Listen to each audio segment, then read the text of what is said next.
ദൈവനാമത്തിന് മഹത്വം ഉണ്ടാകട്ടെ. ഒരു പ്രാവശ്യം കൂടെ നിങ്ങളുടെ മുമ്പിൽ വരുവാൻ ദൈവം കൃപ നൽകിയതിനായിട്ട് നന്ദി. നാളെ എന്ത് സംഭവിക്കും, അല്ലെങ്കിൽ നമുക്ക് എന്താണ് ഭാവി സംഭവിക്കാമെന്നൊന്നും അറിയത്തില്ല. എല്ലാം ദൈവത്തിൻ്റെ കാര്യങ്ങളാണ്. അതുകൊണ്ട് ഓരോ നിമിഷവും ദൈവം നൽകുന്ന ഈ അവസരങ്ങൾ വളരെ വിലയേറിയതായിട്ടാണ് ഞാൻ കാണുന്നത്.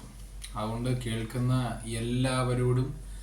എല്ലാവരോടും കൂടെ ദൈവം ഇരിക്കട്ടെ എന്ന് ഞാൻ പ്രാർത്ഥിക്കുന്നു. പിന്നെ എന്നിലൂടെ ദൈവം സംസാരിക്കട്ടെ എന്ന് ഞാൻ ആഗ്രഹിക്കുന്നു. എന്നിലൂടെ ദൈവം സംസാരിക്കുമെന്ന് ഞാൻ വിശ്വസിക്കുന്നു. ഇന്ന് നമ്മൾ തിരഞ്ഞെടുത്തിരിക്കുന്ന വിഷയം എന്ന് പറയുന്നത് മോഹിക്കരുത് എന്നൊരു വിഷയമാണ്. ഇതിന് ഒരു പ്രത്യേക കാരണമുണ്ട്. ഞാൻ എന്തുകൊണ്ടാണ് ഈ മെസ്സേജ് തിരഞ്ഞെടുത്തതെന്ന്. കാരണം റോമർക്ക് എഴുതിയ ലേഖനം നമ്മൾ പഠിക്കുമ്പോൾ അതിനകത്ത് മനസ്സിലാകുന്ന ഒരു കാര്യം എന്ന് പറഞ്ഞു കഴിഞ്ഞാൽ, പൗലോസിന് പറ്റുന്ന പലതരത്തിലുള്ള വിഷമങ്ങളെക്കുറിച്ച് റോമർക്ക് എഴുതിയ ലേഖനത്തിൽ പൗലോസ് പറയുന്നുണ്ട്. ഒന്നാമത്തെ ഭാഗം പഠിക്കുമ്പം ഈ വിഗ്രഹാരാധന മൂലമുണ്ടാകുന്ന തെറ്റുകൾ, മനുഷ്യന് സംഭവിക്കുന്ന വീഴ്ചകൾ, പിന്നെ എല്ലാ മനുഷ്യരും പാപികളാണ് എന്നൊരു വസ്തുത പൗലോസ് പറയുന്നുണ്ട് റോമർക്ക് എഴുതിയ ലേഖനത്തിൽ. പക്ഷെ അതിൻ്റെ വിശ്വാസത്താലുള്ള നീതീകരണവും അതിൻ്റെ ആ ഒരു ഭാഗത്ത് 5-ാം അധ്യായം 6-7 ഭാഗത്ത് വരുമ്പം 7-ാം അധ്യായത്തിൽ പൗലോസ് ഒരു സ്പെസിഫിക് ആയിട്ടുള്ള ഒരു ഒരു പാപത്തെ, ഒരു കൽപ്പന ലംഘനത്തെക്കുറിച്ച് എടുത്തു പറയുന്നുണ്ട്.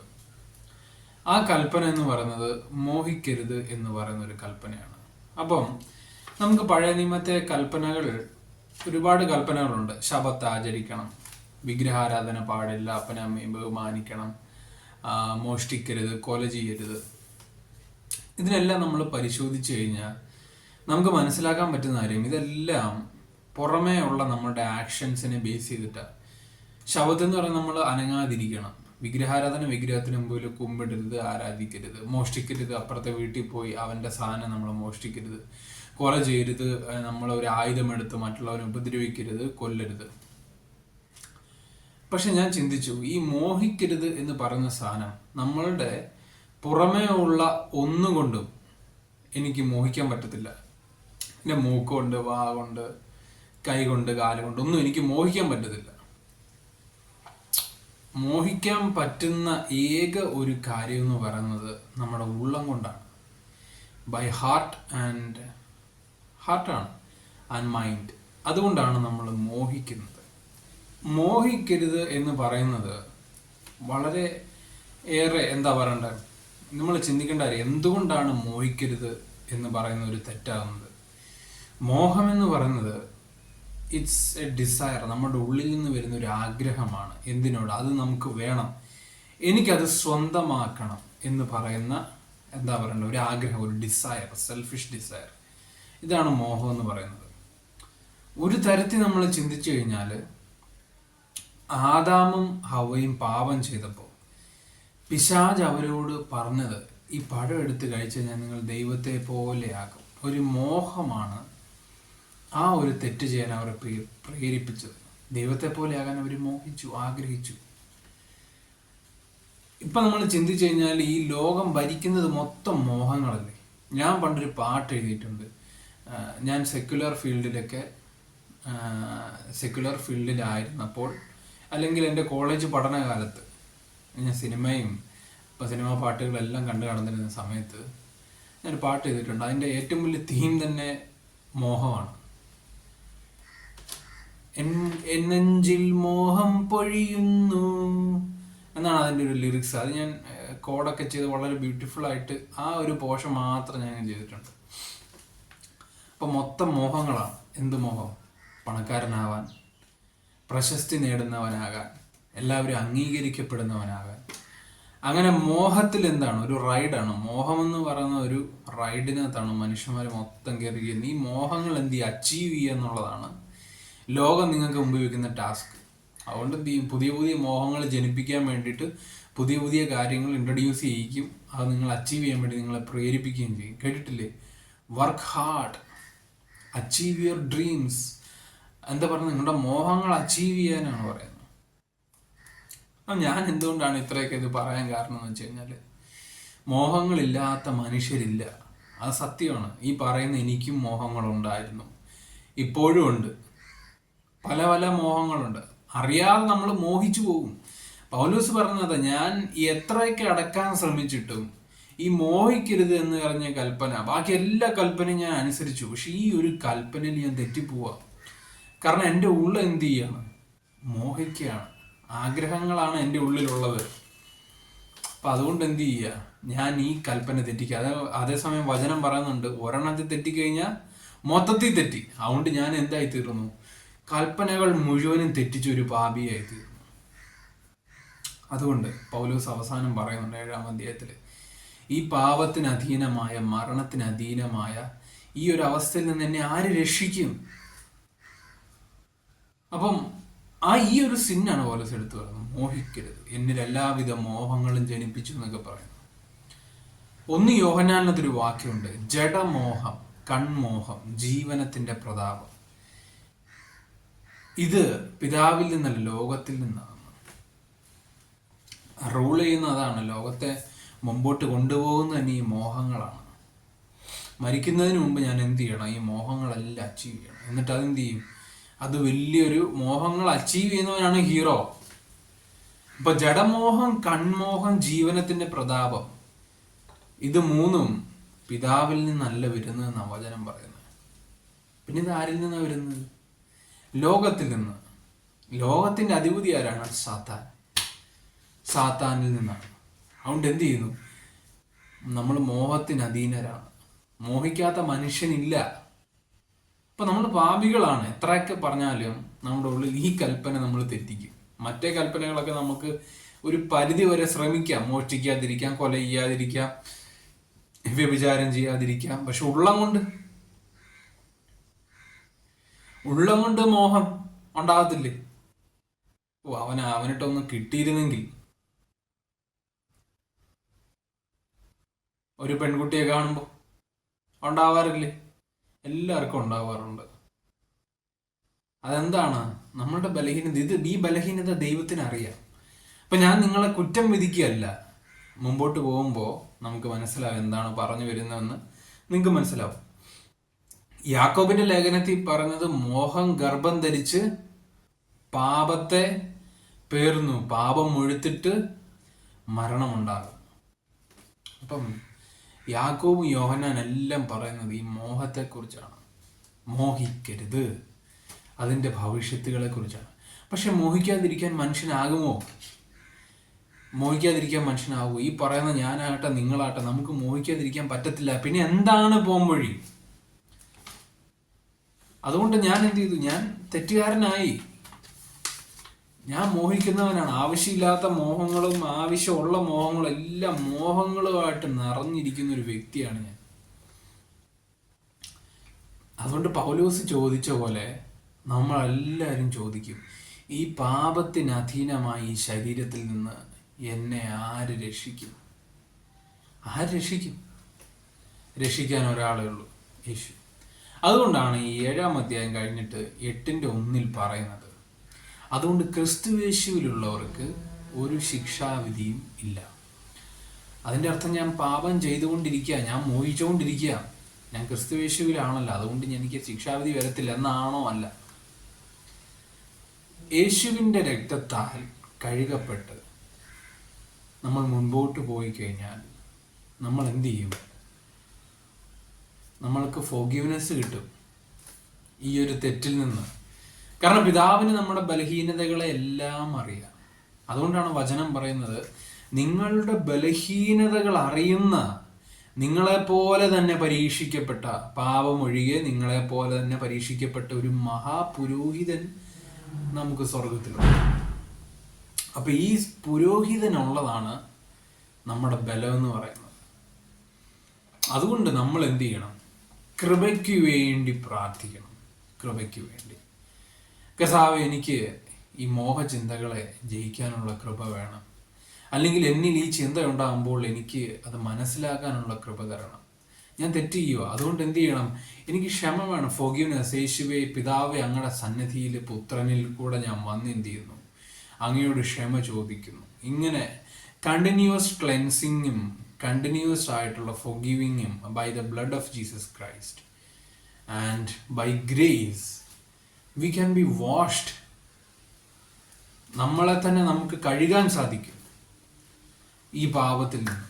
അതുകൊണ്ട് നേരത്തെ പറഞ്ഞതുപോലെ മോഹിക്കാതിരിക്കാൻ മനുഷ്യന് പറ്റത്തില്ല. ഞാൻ ഇന്നേ വരെ മോഹിച്ചിട്ടില്ല എന്നൊരു വ്യക്തി പറഞ്ഞാൽ ആ വ്യക്തിയാണ് ഏറ്റവും വലിയ കള്ളൻ എന്ന് വേണമെങ്കിൽ പറയാം. അല്ലെങ്കിൽ എനിക്ക് മോഹം ഉണ്ടായിട്ടില്ല. നമുക്ക് തുടരെ തുടരെ മോഹം ഉണ്ടായിട്ട് ഈ മോഹങ്ങൾ സംഭവിക്കുന്ന ചിന്തകൾ കൊണ്ടാണ്, ബൈ തോട്ട്സ്. വാർഫെയർ എല്ലാം നടക്കുന്ന നമ്മളുടെ മൈൻഡിലാണ്, ചിന്തകൾ കൊണ്ടാണ്. അതുകൊണ്ടാണ് പൗലോസ് ഫിലിപ്പർക്ക് എഴുതിയ ലേഖനത്തിൽ പറയുന്നത് സൽകീർത്തിയും സൽഗുണവും പുകഴ്ചയ്ക്കും അങ്ങനെയുള്ളതെല്ലാം ചിന്തിക്കാൻ പറയുന്നുണ്ട് പൗലോസ്. അപ്പം അതുകൊണ്ട് നമ്മളുടെ ചിന്തകൾ നമ്മൾ നിരീക്ഷിക്കണം. നമ്മുടെ ചിന്തകൾ നമ്മൾ നിരീക്ഷിക്കണം. നമുക്കറിയാം നമുക്ക് മോഹിക്കാതിരിക്കാൻ പറ്റില്ല. എങ്കിലും ഒരു പരിധിവരെ മോഹത്തെ നമുക്ക് കുറയ്ക്കാൻ പറ്റില്ലേ? എല്ലാ മോഹങ്ങളെയും നമുക്കില്ലാതാക്കാൻ പറ്റില്ല. എങ്കിലും ചെറിയ ചെറിയ മോഹങ്ങൾ നമുക്കുണ്ടാവും. ഇപ്പോൾ ഒരു റോഡിൽ എല്ലാ പുല്ലും നമുക്ക് പറിക്കാൻ പറ്റില്ലെങ്കിലും വലിയ പുല്ലുകളെ നമുക്ക് പറിക്കാമല്ലോ. ചെറിയതൊക്കെ അവിടെ നിന്നോട്ടെ എന്നല്ല, വലുതൊക്കെ പറിച്ചു കളഞ്ഞു കഴിഞ്ഞാൽ പിന്നെ എന്താവും? കുറച്ചും കൂടെ സ്മൂത്താവും. നമ്മൾ ദൈവത്തിൻ്റെ മുമ്പിൽ നമ്മൾ നിൽക്കുമ്പം ദൈവം നമ്മൾ ഈ ചെയ്യുന്ന എഫേർട്ട് ദൈവം കാണുന്നുണ്ട്. കണ്ടോ, അവനാ വലുതായിട്ടുള്ളതെല്ലാം അവൻ കളഞ്ഞു, അവൻ ശ്രമിക്കുന്നുണ്ട് എന്ന് ദൈവത്തിന് കാണാൻ സാധിക്കും. ദൈവം നമ്മളെ നോക്കുമ്പോൾ നമ്മളുടെ ശ്രമം ദൈവം കാണും. അപ്പം ദൈവം അതിനുള്ള കൃപ തരും. ആ കൃപയ്ക്ക് വേണ്ടി പ്രാർത്ഥിക്കണം. ആ കൃപയ്ക്ക് വേണ്ടി പ്രാർത്ഥിക്കുകയും ദൈവത്തിന് മുമ്പിൽ ചിന്തകൾ കൊണ്ട് ഞാൻ ചെയ്യുന്ന തെറ്റുകളിൽ നിന്ന് എനിക്ക് ക്ഷമ വേണമെന്ന് പറയുകയും ചെയ്യണം. എത്ര പേര് അത് ചെയ്യുന്നുണ്ട്? ചിന്തകൾ കൊണ്ട് ഞാൻ ചെയ്യുന്ന തെറ്റ്, ചിന്തകൾ കൊണ്ട് നമ്മൾ തെറ്റ് ചെയ്യുന്നുണ്ട്.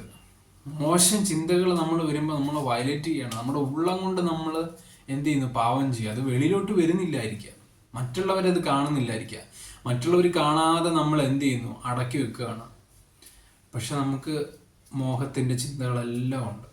അപ്പോൾ അതുകൊണ്ട് എന്ത് ചെയ്യണം? ദൈവത്തിൻ്റെ സന്നിധിയിൽ താഴ്ന്ന് കർത്താവ് എന്നോട് ക്ഷമിക്കണം, ഐ ആം എ സിന്നർ. മനുഷ്യരുടെ മുമ്പിൽ ഞാൻ ചിലപ്പോൾ നീതിമാനായിരിക്കാം, വിശുദ്ധനായിരിക്കാം. പക്ഷെ അങ്ങയുടെ മുമ്പിൽ എൻ്റെ ഉള്ളം എന്തായിട്ട് കിടക്കുകയാണ്? അങ്ങെല്ലാം കാണുന്നു, അങ്ങയുടെ കണ്ണെല്ലാം കാണുന്നു. അപ്പോൾ അതുകൊണ്ട് എന്ത് ചെയ്യുന്നു? ഉള്ളം കൊണ്ട് ഞാൻ തെറ്റ് ചെയ്യുന്നു, അതുകൊണ്ട് പ്ലീസ് ഫോർഗീവ് മീ എന്ന് പറയാം. ഇങ്ങനെ ഓരോ ദിവസവും നമ്മൾ ഫോർഗീവ്നെസ് ചെയ്തുകൊണ്ടിരിക്കണം. ഒരു ദിവസം ഫോർഗീവ്നെസ് കിട്ടിയെന്നും പറഞ്ഞ് നമ്മൾ ആ ക്ഷമയോടെ ഇതിലായിട്ടിരിക്കരുത്. എനിക്ക് ക്ഷമ കിട്ടി, ഇനി ഞാൻ ചെയ്യത്തില്ല. പക്ഷെ നമ്മൾ വീണ്ടും ചെയ്യും. അതുകൊണ്ട് എന്ത് ചെയ്യണം? ഓരോ ദിവസവും നമുക്ക് ആ ദൈവത്തിൻ്റെ ഫോർഗീവ്നെസ് ആവശ്യമാണ്. അത് പുത്രനിലൂടെ നമുക്ക് ലഭ്യമാണ്. അതുകൊണ്ട് ധൈര്യത്തോടെ അടുത്ത് ചെല്ലുവിനെന്നാണ് ദൈവവചനം പറയുന്നത്. ധൈര്യത്തോടെ, പ്രത്യാശയുടെ പൂർണ്ണ നിശ്ചയം കൊണ്ട് ധൈര്യത്തോടെ നമ്മൾ ദൈവത്തിന് അടുത്ത് ചെല്ലണം. ആ പ്രത്യാശയാണ് ആത്മാവിൻ്റെ നങ്കൂരം എന്ന് പറയുന്നത്. The anchor of the soul. ആത്മാവിൻ്റെ നങ്കൂരം ആ പ്രത്യാശയാണ്. The hope. എന്താണ്? ദൈവം സത്യം ചെയ്തു, ഒരാണയം കൂടി ഇട്ടിട്ടുണ്ട്. എന്താണ്? നമുക്ക് നിത്യജീവൻ. ക്രിസ്തുവിലൂടെ നമുക്കുള്ള നമ്മളുടെ നിത്യജീവൻ. അതുകൊണ്ട് ആ പ്രത്യാശയുടെ സ്വീകാര്യം മുറുകെ പിടിച്ച് ധൈര്യത്തോടെ ദൈവത്തിനടുത്തേക്ക് വന്ന് എന്ത് ചെയ്യാൻ? നമുക്ക് വിശുദ്ധിയോട് ജീവിക്കാം. പലപ്പോഴും ഞാൻ ശ്രദ്ധിച്ചിട്ടുണ്ട് പലരും പറയുന്നത്, കർത്താവേ ഞങ്ങൾ പാപികളാണപ്പാ. ഇത് പറയുന്നത് പരസ്യമായിട്ട് ഇത് പറയുന്ന ഒരു ക്രെഡിറ്റ് ആയിട്ട് കാണുന്നവരുണ്ട്. പക്ഷെ ഞാൻ ശ്രദ്ധിച്ചിട്ടുള്ള കാര്യം, ഇങ്ങനെ പറയുന്നവരെല്ലാം ഏതെങ്കിലും ഒരു പാപത്തിൽ പെട്ട് കിടക്കുന്നവരായിരിക്കും. അപ്പം അവർ ദൈവസന്നിധിയിൽ വരുമ്പം അവരെക്കുറിച്ച് പലർക്കും അറിയായിരിക്കും ഒരു പാപം ചെയ്യുന്ന വ്യക്തിയാണ്. പക്ഷെ അതുകൊണ്ട് അവരെന്ത് ചെയ്യുന്നു? അവരുടെ മുമ്പിൽ ഞാനൊന്നും മറച്ചു വെക്കുന്നില്ല, ഞാൻ പാപിയാണെന്ന് സമ്മതിച്ചേക്കാം. അത് ഞാനങ്ങനെ സമ്മതിക്കുമ്പോൾ എന്ത് ചെയ്യും? ഒരു ആൾക്കാരുടെ മുമ്പിൽ ആളൊന്നും ദൈവസന്നിധിയിലൊന്നും മറച്ചു വെച്ചില്ല കേട്ടോ, നല്ല മനുഷ്യനാണ്, പാപിയാണെങ്കിലും ദൈവം ക്ഷമിക്കും. പക്ഷെ നമ്മൾ മനസ്സിലാക്കേണ്ടത്, പിന്നെയും കണ്ടിന്യൂ ചെയ്യും പുള്ളി, ഇത് പിന്നെ കണ്ടിന്യൂ ചെയ്യും, പിന്നെയും വന്നിരുന്ന് പറയും ഞാൻ പാപിയാണ്. മീറ്റിങ്ങിലായാലും ചില പുള്ളിക്കാരത്തികളും. അപ്പോൾ അതുകൊണ്ട് നമുക്ക് വേണ്ടത് കണ്ടിന്യൂസ് ക്ലെൻസിങ് ആണ്. Continuous cleansing. നമ്മൾ ആൾക്കാരുടെ മുമ്പിൽ സമ്മതിക്കുന്ന കാര്യമല്ല ഞാൻ പറഞ്ഞത്. ആൾക്കാരുടെ മുമ്പിൽ വെച്ച് ഞാൻ പാപിയാണ് എന്നൊരു പെർഫോമൻസ് കാഴ്ചവെക്കുന്നില്ല. ദൈവസന്നിധിയിൽ വന്ന് ദൈവത്തോട് പറയാം. ദൈവത്തോട് പറയാം, ഭർത്താവെ ഞാൻ പാപിയാണ്, എന്നോട് ക്ഷമിക്കണമെന്ന്. അത് മറ്റാരും അറിയണ്ട. പക്ഷെ അവരറിയും. നിങ്ങളുടെ ജീവിതത്തിൽ മാറ്റം വരുമ്പോൾ, നിങ്ങളുടെ ജീവിതത്തിൽ ചേഞ്ചസ് അവർ കാണുമ്പോൾ അവരറിയും. അങ്ങനെ അറിയണമെന്നാണ് ഞാൻ ആഗ്രഹിക്കുന്നത്. ആത്മാവിന്റെ നങ്കൂരം, ഈ നങ്കൂരം എന്ന് പറയുമ്പോൾ അത് നമ്മുടെ പ്രത്യാശയായിരിക്കണം. ആ നങ്കൂരം ഒന്നും നമ്മളെ ദൈവത്തിനടുത്തേക്ക് വരാൻ ഒരു നല്ല മനസാക്ഷി നമുക്ക് ആവശ്യമാണ്. ഞാൻ നേരത്തെ പറഞ്ഞു, ആദ്യം നമുക്ക് മോഹിക്കാതിരിക്കാൻ പറ്റില്ല, നമ്മളെല്ലാവരും തെറ്റുകാരാണ്. പക്ഷെ ദൈവത്തിൻ്റെ മുമ്പിൽ നമ്മൾ വരുമ്പോൾ നമുക്കൊരു ക്ലിയർ കോൺഷ്യൻസ് ഉണ്ടാവണം. ഈ നല്ല മനസാക്ഷി ഇല്ലാതെ ദൈവത്തിൻ്റെ സന്നിധിയിൽ വരാൻ സാധിക്കില്ല. നമ്മുടെ ഹൃദയം നമ്മെ കുറ്റം വിധിക്കുന്നെങ്കിൽ. ഇത് അനേക യുവാക്കളെ, അനേക യുവാക്കന്മാരെ ദൈവത്തോട് അടുത്ത് വരാതിരിക്കാൻ അവരുടെ മനസാക്ഷി സമ്മതിക്കുന്നില്ല എന്നുള്ളതാണ് ഒരു മെയിൻ റീസൺ. അതായത് അവർ വരുമ്പം അവരറിയുന്നില്ല, കർത്താവേ ഞാൻ തെറ്റുകാരനാണ്, ഞാൻ കുറ്റമാണ്, എനിക്ക് ദൈവത്തിന് മുമ്പിൽ നിൽക്കാൻ യോഗ്യതയില്ല. ഈ പറയുന്നതെല്ലാം ശരിയാണ്.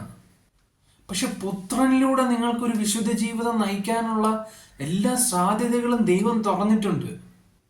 പുത്രനിലൂടെ നിങ്ങൾക്ക് വിശുദ്ധീകരിക്കപ്പെടാനും വിശുദ്ധിയുടെ മാർഗത്തിൽ, ദ ഹോളി വേയിൽ നിങ്ങൾക്ക് നടക്കാനുള്ള എല്ലാ വഴിയും പിതാവായ ദൈവം തുറന്നിട്ടിട്ടുണ്ട്. പക്ഷെ ആ വഴി കാണാതെ പിതാവിൻ്റെ അടുക്കൽ നിങ്ങൾ വരാതിരിക്കരുത്. ഞാനൊരു കുറ്റവാളിയാണ്, അല്ലെങ്കിൽ ഞാനൊരു തെറ്റുകാരനാണെന്നുള്ള ചിന്തയോടുകൂടി. നേരത്തെ പറഞ്ഞ കൃപയ്ക്ക് വേണ്ടി പ്രാർത്ഥിക്കുക, ഫോർഗിവ്നെസ്സിന് വേണ്ടി പ്രാർത്ഥിക്കുക, ഈ ക്ഷമയ്ക്ക് വേണ്ടി പ്രാർത്ഥിക്കുമ്പോൾ നമ്മൾ ആ വിശുദ്ധീകരണം തന്നെയാണ് നമ്മളിൽ നടക്കുന്നത്. ക്ലെൻസ് ആയിക്കൊണ്ടിരിക്കുകയാണ് നമ്മുടെ മനസാക്ഷി. ദൈവത്തിന് മുമ്പിൽ വരാൻ ഈ മനസാക്ഷി ആവശ്യമാണ്. അതുകൊണ്ട് സ്വർഗത്തിലേക്കുള്ള ആ വഴി എനിക്ക് പറ്റത്തില്ല, എനിക്ക് സ്വർഗത്തിൽ പോകാൻ സാധിക്കത്തില്ല എന്ന് നിങ്ങൾ ആഗ്രഹിക്കുന്നുണ്ടെങ്കിൽ പുത്രനിലൂടെ നിങ്ങൾക്ക് സാധിക്കുന്ന ഒരു നല്ല മനസാക്ഷി നിങ്ങൾക്ക് ക്രിസ്തുവിലൂടെ ലഭിക്കും. അത് കഴിഞ്ഞിട്ടാണ് ഞാൻ പറഞ്ഞ ആത്മാവിന്റെ നങ്കൂരം എന്ന് പറയുന്നത്. ദൈവം സത്യം ചെയ്തിട്ടുണ്ട്, എന്നെ കൊണ്ട് തന്നെ സത്യം ചെയ്യുന്ന കർത്താവ് പറഞ്ഞിരിക്കുന്നത്, ദൈവം പറഞ്ഞിരിക്കുന്നത്. അതുകൊണ്ട് ക്രിസ്തുവിലൂടെ ഇത് ഉറപ്പാണ്. ആത്മാവിന്റെ നങ്കൂരം എന്തിനാണ് ആഴക്കടലിലേക്ക് ഇടുന്നത്?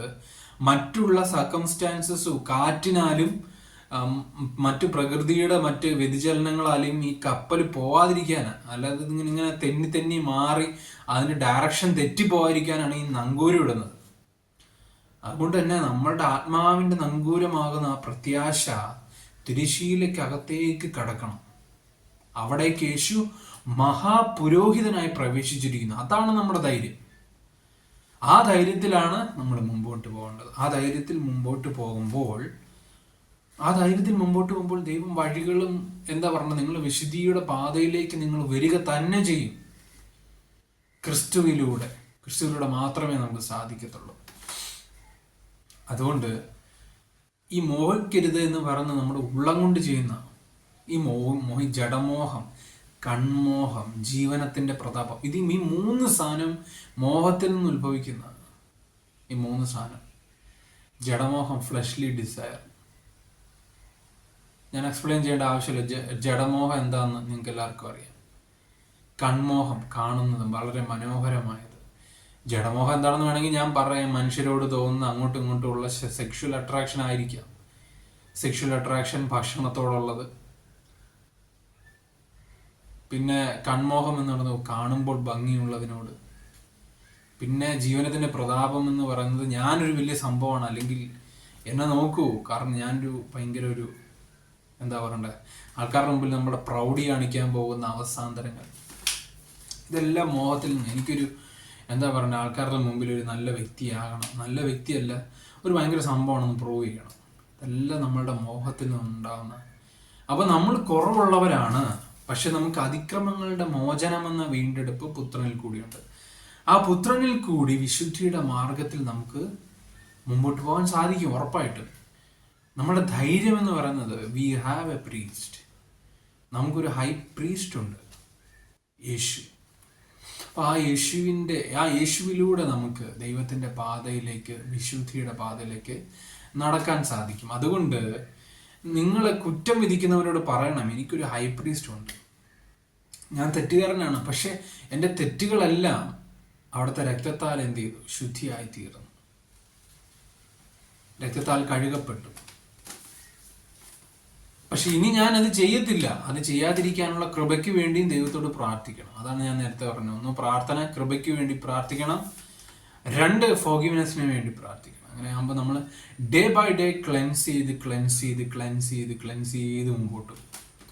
അപ്പോൾ നമ്മൾ ഒരു വിശദീകരണ പ്രോസസ്സ് നമ്മൾ കൂടുതൽ പ്യൂരിഫൈഡ് ആവും. നമ്മളുടെ മൈൻഡ്, സമാധാനം എല്ലാം നമുക്കുണ്ടാകും.